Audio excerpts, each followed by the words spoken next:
The artwork's called Ode to Joy and Resilience, and it's actually made out of porcelain with a number of different surface treatments. I'm looking at taking ceramics from the third dimension into the fourth dimension, so taking a static medium and making it quite interactive. I have 2 ceramic pieces in Bayside Local this year. My work focuses on the themes of resilience, fragility and rebellion. And the works that I have are really inspired by my background in science. I'm really drawn to the scientific nature of ceramics, which is the geology of the clay bodies, the chemistry of the glazes, and the alchemy that occurs in the firing process. My interests have been to paint the Fleurieu Peninsula landscapes, and since I've been in Melbourne, the coastal areas of Port Phillip Bay and the Mornington Peninsula have caught my attention, and I've enjoyed painting those. So my artwork was called Shattered Expectations, and it was all about the societal expectations held on women. So when you look at a piece of glass, you see one universal image, but when that's shattered, the light bends it and you see different images in all the different pieces of glass. So that sort of represents the perspective of women, and every different societal expectation was held in each shattered glass.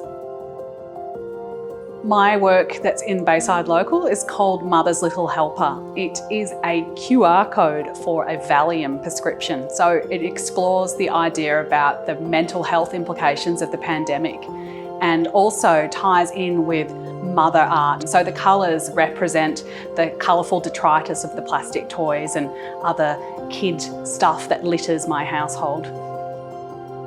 I've entered a charcoal pastel drawing which is called Opening Up, which is a result of having been isolated, and then when we started to open up during the COVID period, it resonated with me.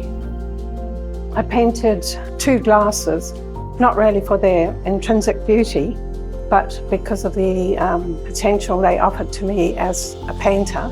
I'm exploring how I can use paint to portray concepts of containment, isolation, melancholy.